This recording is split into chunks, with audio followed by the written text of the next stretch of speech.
Depuis 15 mois, la zone euro est entrée dans la tourmente. Crise en Grèce, en Irlande, au Portugal, en Espagne. On a même trouvé un surnom, les PICS. La zone euro tend à se fracturer en deux parties. On parle de plus en plus de l'Europe du Nord et l'Europe du Sud. Alors, comment sauver cette zone euro? Le pacte de compétitivité peut-il encore sauver la zone? Pour en parler aujourd'hui, Christian Saint-Etienne, bonjour. Bonjour. Vous êtes professeur titulaire de la chaire d'économie industrielle au CNAM, le Conservatoire national des arts et métiers, et vous êtes membre du Conseil d'analyse économique auprès du Premier ministre. Vous avez publié de très nombreux livres. La France est-elle en faillite? Peut-être un peu prémonitoire. Vous avez publié il y a exactement 2 ans, mais vous l'aviez écrit en janvier-février 2009, une première édition de La fin de l'euro.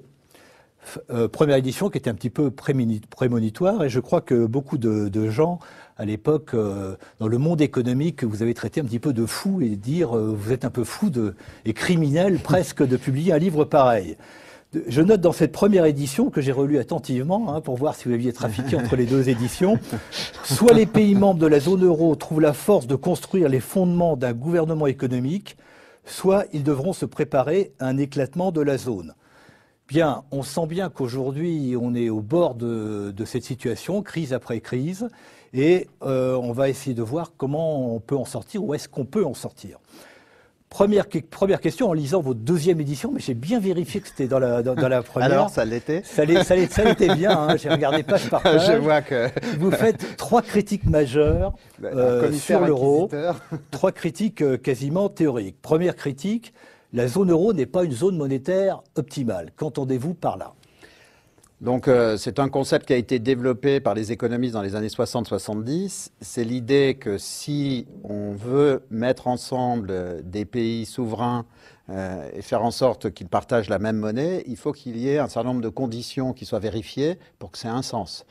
Et les conditions à vérifier, c'est qu'il y ait une mobilité du capital et du travail à l'intérieur de la zone qu'on veut doter d'une monnaie commune ou d'une monnaie unique. Et on veut également, il faut qu'il y ait... Alors théoriquement, la mobilité du travail et du capital y est. C'est-à-dire qu'on peut prendre des travailleurs de Carpentras, mécontents, là, ces derniers temps, semble-t-il, oui, et les amener à Hanovre. Alors justement, ce qu'on observe, c'est que la mobilité du travail n'est pas facile en Europe. Pourquoi? Parce que contrairement aux États-Unis, vous avez d'abord des problèmes linguistiques, mais vous avez des problèmes de portabilité des droits sociaux, les droits à retraite. C'est pas, même s'il y a eu des débuts d'harmonisation sur la santé, les autres droits sociaux, allocations familiales et tout ça ne sont pas transportables d'un pays à l'autre. Donc c'est assez compliqué de se déplacer, sauf si vous êtes quelqu'un de très qualifié et qu'on vous offre un doublement de votre salaire, vous pouvez ignorer les écarts de droits sociaux et de droits fiscaux. Mais sinon, si un travailleur basique de Carpentras ou d'Avignon ne peut pas se déplacer aussi facilement en Allemagne. Donc il y a des freins, on n'est pas dans une zone comme les États-Unis. Donc la mobilité du travail est limitée, mais même la mobilité du capital l'est aujourd'hui, puisque les primes de risque sont un prix à payer pour la mobilité du capital. Les primes de risque sont aujourd'hui extrêmement élevées, elles atteignent 8 à 9 points, c'est-à-dire 8 à 9 points de pourcentage, c'est-à-dire 800 points de base pour un certain nombre de pays. Donc on peut dire qu'il y a eu un recul de la mobilité du capital. Donc mobilité, une des conditions pour une zone monétaire optimale, c'est mobilité du capital et du travail. Elle est de moins en moins vérifiée pour l'Europe, en dépit de tous les progrès qui ont été réalisés. Et pour la mobilité du capital, on est même en recul. Pour avoir une zone monétaire optimale et pour mettre en place une monnaie, il faut également mettre en place un État fédéral. Et il faut avoir donc un budget qui permette des redistributions entre les États.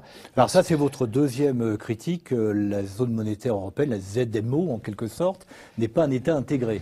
Alors, justement, pour bien comprendre les problèmes de la zone euro, regardons ce qui se passe aux États-Unis. Vous avez aux États-Unis 50 États, comme nous sommes 17, eux ils sont 50 à partager la même monnaie qui est le dollar. Mais au-dessus de ces 50 États, il y a un État fédéral qui a un budget qui, selon les années, varie de 15 à 18 points du PIB américain et qui fait une redistribution énorme à l'intérieur des États. Et il y a des calculs récents qui viennent d'être faits qui montrent que entre un État qui va bien et un État qui va mal, la redistribution par le budget fédéral représente 60% de l'écart entre ceux qui vont bien et ceux qui vont mal. 60% aux États-Unis. Voilà, ce qui est énorme. Donc, si vous voulez, à l'intérieur de l'Europe, vous avez aujourd'hui des niveaux de développement qui sont très différents et vous avez des rythmes de développement qui sont très différents. En l'absence d'un gouvernement fédéral et en l'absence d'un budget fédéral, si vous avez... Donc le seul budget européen que nous avons, c'est celui de Bruxelles, voilà, qui représente un point de PIB, un point de PIB. Et surtout qui ne doit pas être confondu avec celui du budget de la zone euro. Hein, ce dont on parle ici, c'est un budget spécifique à la zone euro. De mon point de vue, il serait optimum de geler le budget de l'Union européenne à 0,5 points de PIB et de doter la zone euro d'un budget propre de 5 points de PIB, pour donner les ordres de grandeur. Parce que le budget européen, aujourd'hui, une grande partie est gaspillée, alors que si on crée un budget de la zone euro, parce que les pays de la zone euro partagent la même monnaie, les mêmes taux d'intérêt, les mêmes taux de change, les mêmes orientations politiques de moyen terme, si on avait un budget de 5 points de PIB, on pourrait faire des plans d'infrastructure, on pourrait faire des universités européennes de la zone euro, on pourrait avoir des investissements massifs en recherche et développement. Donc tout ça n'est pas possible dans le système actuel. Donc pas de solidarité budgétaire dans la zone euro, budgétaire, mais par contre une concurrence sociale et fiscale. Alors, c'est le troisième point qui est absolument majeur. Donc, ce n'est pas une zone optimale, il n'y a pas de solidarité budgétaire. Non seulement il n'y a pas de solidarité budgétaire, mais la concurrence fiscale et sociale est d'une extrême violence. Extrême violence. Et de mon point de vue, les problèmes de compétition de la France dans le monde, c'est... il y a eu des études du CAE qui montrent que la détérioration de notre solde commercial est liée à hauteur de 3 à 4% à la délocalisation des emplois vers la Chine et l'Inde. Mais l'essentiel des problèmes de la France, ce sont ceux qui sont liés à cette compétition fiscale qui conduit à une délocalisation de la valeur ajoutée ou à une moindre localisation. Une grande partie de l'industrie qui est en Irlande est liée parce que le taux d'IS est à 12,5. Si le taux d'IS en France était à 15%, une grande partie de ces activités viendrait s'installer en France. Parce que vous parlez de l'Irlande, mais quand on regarde le commerce extérieur français, la dégradation se fait surtout vis-à-vis de l'Allemagne, en fait. Alors, il y a une dégradation spectaculaire depuis 12 ans. Nous avons perdu un tiers de nos parts de marché à l'exportation et au plan mondial, donc mesuré par l'OCDE. Et si on prend la part des exportations de la France à l'intérieur de la zone euro, nous avons perdu entre 20 et 25% de nos parts de marché, selon le point de départ qu'on retient. Si vous voulez, si on mesure nos parts de marché comme la part de nos exportations dans les exportations de la zone euro, elles ont baissé de l'ordre d'un cinquième. Et donc, nous avons une détérioration, y compris à l'intérieur de la zone euro, qui est liée notamment au fait que les Allemands aient fait le choix d'un modèle industriel et exportateur, alors que nous avons fait le choix d'un modèle fondé sur la consommation et les loisirs. C'est la concurrence sociale avec l'Allemagne, avec l'agenda 2010, les lois Hartz, qui explique le différentiel de compétitivité?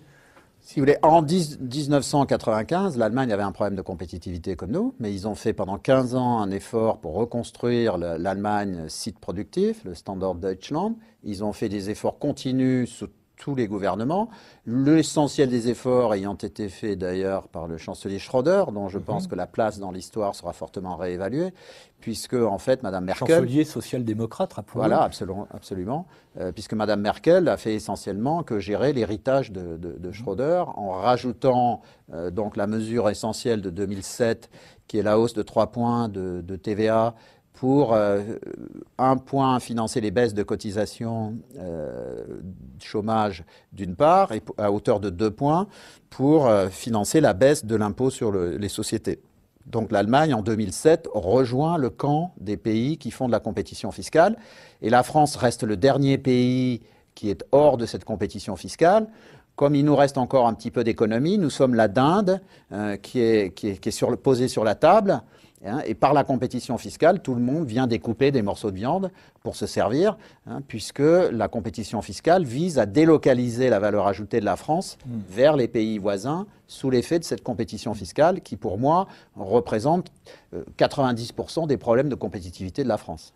Alors la période d'euphorie financière 2004-2008 a un peu masqué les problèmes, puisque un certain nombre de pays, vous avez cité l'Irlande, mais on pourrait citer l'Espagne et pourquoi pas la France, ont une stratégie un petit peu opportuniste, ont laissé se dégrader leur commerce extérieur, mais arrive aujourd'hui avec la crise depuis 2008 l'heure de vérité.